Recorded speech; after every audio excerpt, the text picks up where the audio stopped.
During spring break in 2009, when I was 15, my sister, who was 21, and I decided to go visit my brother, who was in Arizona attending at ASU. We were there last summer and had lots of fun, so we decided to go back for spring break. So we pack up and start driving.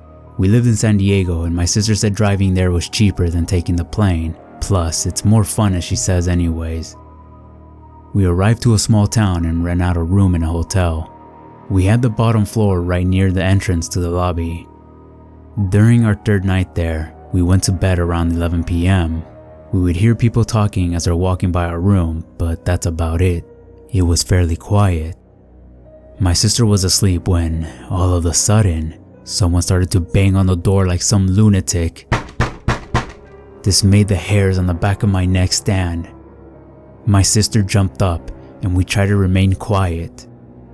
The banging eventually stopped. I guess the person just walked away.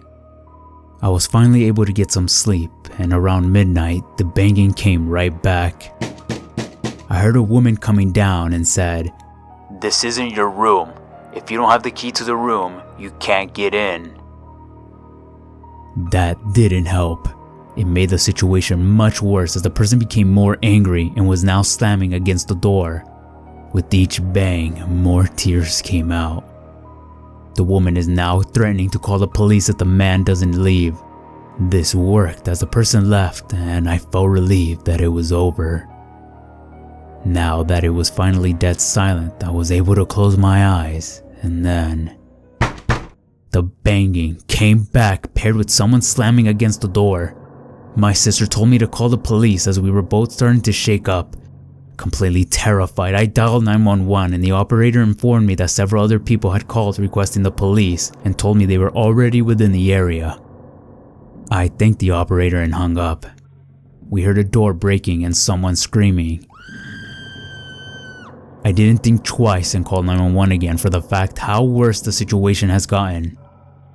I was crying and trembling, thinking this person was inside the hotel about to do something unimaginable.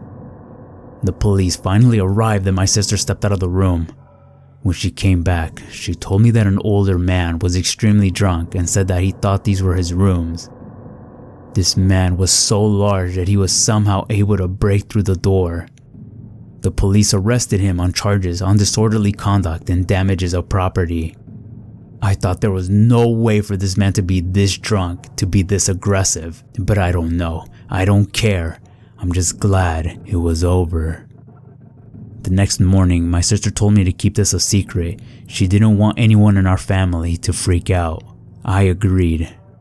Nothing else happened after that horrible night and enjoyed the rest of my spring break.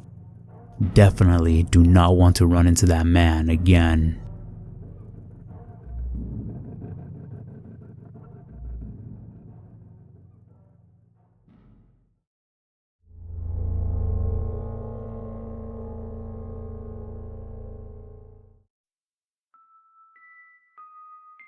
This was in the early 2000s when I went to a foreign country with good friends of mine for spring break. There's 4 of us, all female, and we were 18 and 19 at this time. We were there for a few nights already. We decided for our last day to go back at this nightclub where we had this crazy yet fun experience. As we were in line waiting to go in front of us was this really tall man, probably in his late 30s to early 40s, and a young teenage girl in front of us. I couldn't make out her age, but she was definitely young. I'd say around 12 or 13 years old. We assume it was his daughter. After listening to my friends and I talk, the young girl in front suddenly jumps into our conversation asking where we're from, how long we're here for, and how old we are. It was kinda odd to suddenly ask so many questions, but we didn't want to be rude. She's a kid after all. Midway answering, the guy who I assumed to be her father jumps into the conversation as well and asks, "Are your parents here with you girls?" I gave this guy one confused look and said we're all here on our own. Looking back, I regret saying that. He was up next in line, and as we were ready to pay to enter the nightclub, the guy tells us that he already paid for all 4 of us and that the wristband he bought us will allow us to get free drinks. We told him he didn't need to do that, we had the money, but he guilt trips us, saying that he just pay extra because we looked under 18. I'm so confused at this point. This was such a stupid reason, but we were so tired of arguing, so we went along with his reasoning. He even stated that he would protect us. We were all uncomfortable, but we already had been here previously, so we let it go as it was our last night and we wanted to go out with a bang. We're in now, and the daughter wouldn't let us go anywhere without her.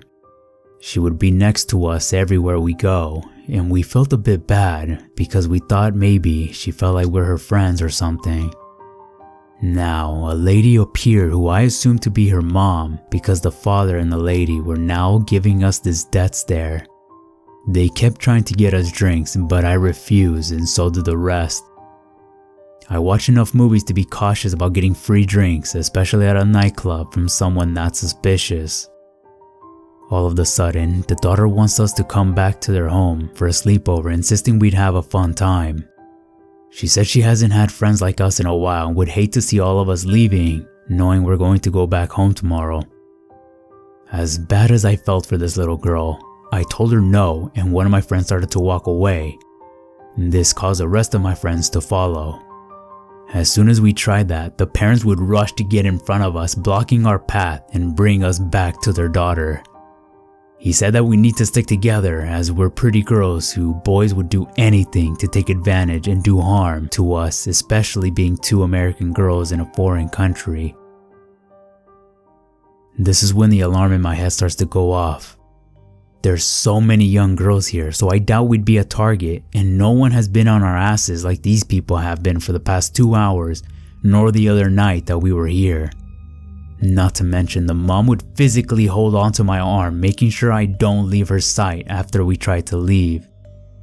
She looked at me and said, "You stay." And at this point, I tried my best to whisper my friends that we seriously need to get the hell out of here. We sent the young girl to ask her parents to get us drinks. And this is when we made our move to run to the exit. We ran outside and quickly got a cab. As we're buckling our seatbelts, we see the parents running after us. I didn't know what they were saying, but our cab finally drove off and we made it back to our hotel. I really have no clue if the daughter really liked us and wanted to spend time with us, or was she in on it with her parents? Better yet, was she even their daughter? I try not to think about it because it makes me feel guilty, but I'm just glad we made it out safely.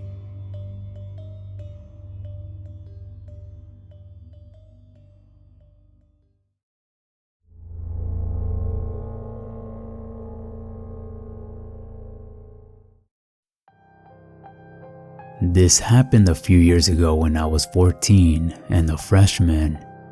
I attended some sporting event at my high school. I wasn't really there for the entertainment as I was typically a loner, but my friend Jack really wanted me to go, so I did, as it was the last day of school right before spring break. However, I really wish I didn't. I've met this kid Tyler through Jack.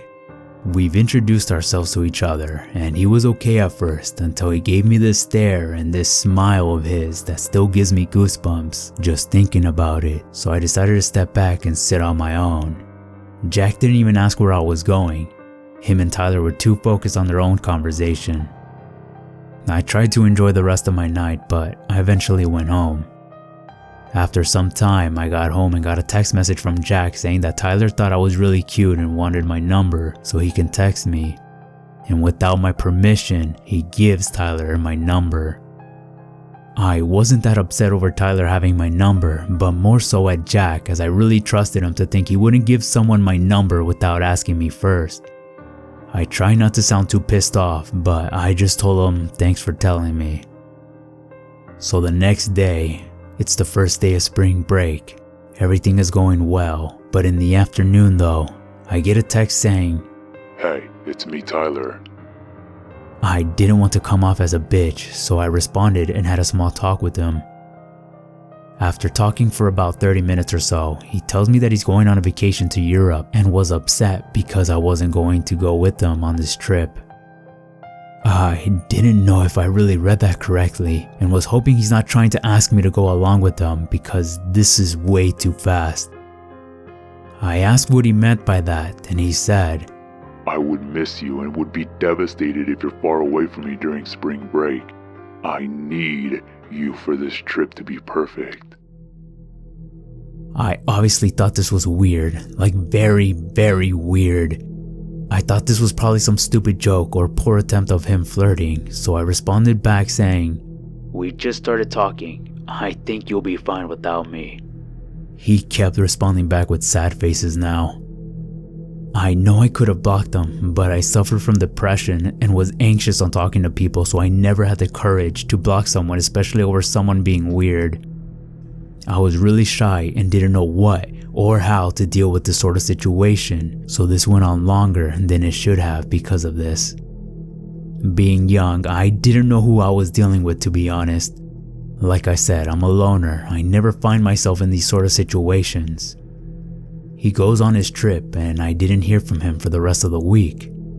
When he gets back from his little vacation, he texts me telling me that I was the first person he texted and that I was in his mind every day of the week. When he woke up, before going to bed, he went on and on about how he couldn't stop thinking about me and how much fun I would have had if I had gone with him. I think he tried to make me feel bad, but it wasn't working. It was only making me dislike him even more than I already have. If I didn't respond on the dot, he would text me every 5 minutes or so asking if I was mad, if I'm there, if I still want to talk. He just wouldn't stop unless I responded. It was an obsessive behavior. I told him that I'm busy and that I'm not on my phone all the time, which this caused him to be upset because he says he needs me constantly, and what else could I be doing that's more important than talking to him? Eventually, I told him that he was taking this way too far and it was making me feel seriously uncomfortable. I told him that I was sorry if I gave the wrong signal that I was interested or something, but that I only saw him as a friend. He didn't like this response very much. He starts making fake Facebook accounts to harass me, saying that I should off myself because I played him and broke his heart. He was doing and saying anything he could to hurt me. He knew about my depression and knew how to press my buttons. I don't know why I did this, but I spent hours apologizing while he continued on about how much of a terrible person I am and saying how the world would be better off without me. I couldn't get Tyler off my back for months. It was so bad that my friends had to sneak me around campus just so I could avoid him. I'd have to cut through buildings and take the long way just to be sure we don't come across each other. This happened for the remainder of my freshman year, and he stopped harassing me for a while, and I thought the nightmare was over. I was finally able to breathe, but it wasn't over. Months into my sophomore year, I was in music class when I noticed my classmate Blake had the same last name as Tyler. They had a unique last name, so I had this curiosity if they were actually related by chance. When I asked, he scoffed and said that he is related to him. We chatted for a bit and he told me that I wasn't the only guy that Tyler would harass and bully. He swears that I was like the 5th girl by now that has been a victim of Tyler's bullying. Blake told me that he was sent to another school because his aggression and craziness was becoming known. Tyler was abusive towards Blake as well. I felt good to know that Tyler was sent away and made sense why the harassment eventually stopped out of the blue. I went on to the remainder of the year without worry and with peace. That was until my junior year. Blake had went up to me one morning before school started and notified me that Tyler was back. Great, here we go again. I don't know how he got back in, but that didn't matter now. I thanked him for giving me the heads up. And now I have to get ready on how to deal with them again. My heart was racing, just preparing to see his face and his stupid, creepy smile again. I walked into my English class and there he was, sitting, and the moment we made eye contact, he gave me that creepy smile. I felt my knees shaking and felt like I was going to throw up. However, he didn't speak nor harass me, but he did spend every class staring at me with that scary grin on his face. Sometimes he would find excuses to get up to ask the teacher for something or sharpen his pencil. Every time he would walk back to his desk, he would stare at me. I was aware of this, so I would look down to avoid making eye contact. Luckily for me, I sat in the front of the class while he sat in the back, so I rarely ever had to turn around and even look at him. I spent my entire years of high school afraid and really wished this never happened. I wish I never talked to him. I wish Jack never gave Tyler my number.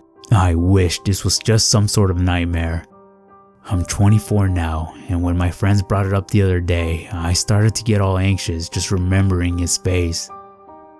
I've been paranoid on who I talk to in fear that I would just end up with someone like Tyler, or someone worse. Tyler, I really hope you're in prison.